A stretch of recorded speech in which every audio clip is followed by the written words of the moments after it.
As we pivot to news, I want to read from David Ignatius's piece in the Washington Post, which is about my father. He writes this: Brzezinski would have been appalled, but not surprised by the results of Trump's Group of Seven meeting on Saturday, after which German Chancellor Angela Merkel said that the era when Europe could rely on American leadership was over to a certain extent.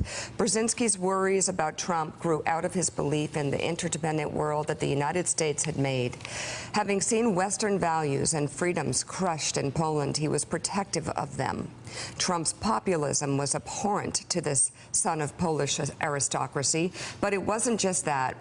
Brzezinski didn't think Trump understood what a precious creation he was jeopardizing by so recklessly challenging the institutions of the West. And so, Mika, there was a lot of fallout this weekend about that foreign trip. In a tweet, President Trump called his trip a great success, talked about hard work and big results.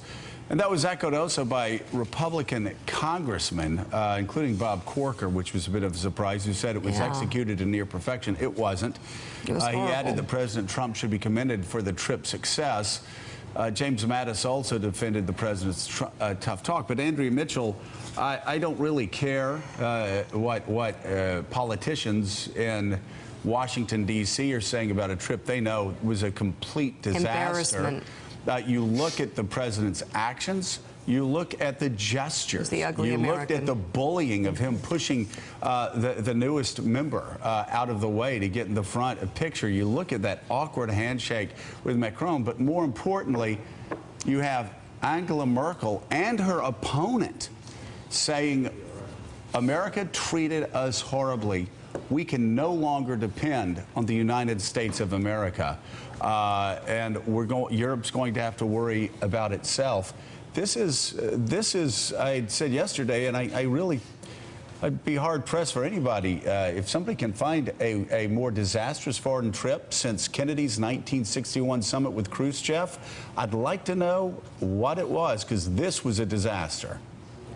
I mean, you know, the European relationship, 70-plus years of the NATO alliance, and the boorish behavior is just so extraordinary, capped by his refusal. I mean, bad enough to not explicitly say that he was committed to Article 5, to the Mutual Defense Treaty, at a commemoration for 9/11, which was the only time in history that NATO did declare Article 5 to come to the defense of the United States of America.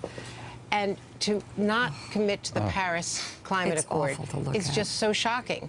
That's the thing. And he has until June 1st, I guess. He's going to make some decision this week. But the fact that they are wrestling with this, and we saw General Mattis saying over the weekend, well, he's taking it in, he's learned a lot. Everyone trying to give him running room, but he's not going to be bullied into it by his staff, that's for sure. And for all of their bragging about Riyadh and what they did, and it was an interesting experiment in Riyadh, but the fact that they ignored the Sunni sponsored terror and then go to Europe, which has just experienced terror, and see the reluctance to sign on, and the fact that he refused to lecture the Saudis and the other Arab leaders, but did lecture his NATO allies in Europe, is just stunning. It's like we said last week, Willie, he's far more comfortable hanging around autocrats, whether they're in Turkey or whether they're in Russia, wherever they are, than he is with democratically elected leaders in the West. He certainly was much more deferential in that speech in Saudi Arabia than the one he was at NATO. We saw that video, Richard, of President Macron, the handshake where he sort of left President Trump hanging there. And a lot of people read into that. Macron came out yesterday and said, yeah, I was actually sending a message by not walking up to the President of the United States first. But in terms of Angela Merkel's comments, obviously it was at a domestic political event. What would it take for her, the leader of Germany, our great ally, to go out and say that in public? What do you think happened behind the scenes to drive her or put her in that position? What I think came together, Willie, because you're right, this can't be exaggerated. You could hear the tectonic plates of history move the other day. This was big. I think it was a combination of just policy difference after policy difference, from Russia to trade to climate, you name it, just fundamental differences on long-standing areas where the United States and Europe had been mostly in parallel. what Andrea was getting at, the refusal to talk about Article 5, coming against the backdrop where he called NATO obsolete. Basically, what Mr. Trump has succeeded at doing is making conditional what for so long, for generations, was unconditional. And then thirdly, it's the personal. The conversations, it's hard to say, they're not going well, to say the least. This is not what these people expect of an American president. Look at the handshake. He looked like a thug. He looked like a goon. You look at the handshake. You look at this. Just what a thug! What an embarrassment! Look, he's mauling him like an idiot. Like an absolute. Just what an embarrassment to the United States. Optics matter, and so do the actual conversations. And I think, well, if it were followed by positive conversations, you could just say that he was awkward. But for Merkel to say what she said shows they see no talent. They see absolutely nothing behind the eyes that they can work with. Again, they were so deferential. He was so deferential in Saudi Arabia. So deferential. And he was just the opposite. He was a bull in the china shop of an alliance that was first built with the blood of young Americans and people across the West by freeing the continent. And then, you know, from 1947 forward, we have spent blood, sweat, tears, billions of dollars building an alliance that Donald Trump is willing to throw away because he wants to make points with Vladimir Putin. Well, or wants to make points with his domestic political base, which is what a lot of the European posturing seemed to me, at least as you watched it unfold last week, to be aimed at an audience at home, not to be aimed to the foreign policy establishment, nor to our European allies, but instead kind of playing to the crowd back at home among people who voted for him. But Richard, I wanted to ask you, you said this thing about tectonic plates shifting. I noticed Vali Nasser, the dean of SAIS, tweeted over the weekend. I want to know if we ask you whether you think this rings true to you. He tweeted, in less than 3 months in office, Trump has managed to undo 7 decades of transatlantic relations. Does that seem does that seem exaggerated to you or on the nose? It seems basically right. Normally we think of the word legacy as something we write at the end of a presidency. Well, now we can write something of a legacy at the beginning of a presidency. That what he has done is made uncertain what was sure, what was fundamental. And in European eyes, he has essentially pushed them in a direction that for 70 years we tried to prevent, which was Germany and Europe going their own way. The whole lesson of the first half of the 20th century was the United States needed to be inextricably linked to the fate of Europe.